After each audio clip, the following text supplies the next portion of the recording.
पुण्यात हेलिकॉप्टर कोसळण्याची महिन्याभरातली ही दुसरी घटना आहे।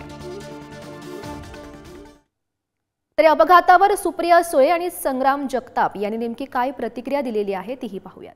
विमान हेलिकॉप्टरची सुरक्षितता असेल, या सुरक्षिततेबद्दल अतिशय गांभीर्याने झिरो ॲक्सिडेंट्स कसे होतील ह्याच्यासाठी एक समाज म्हणून आपण सगळ्यांनी एकत्र काम करण्याची गरज आहे। खरं तर ही घटना अत्यंत दुःखदायी आहे, वेदना देणारी आहे आणि आता खरं तर निवडणुकीची धामधूम आचारसंहिता लागल्यानंतर सुरू होणार आहे आणि आचारसंहिता देखील काही महिन्यांवरती येऊन टिकलेले आहे।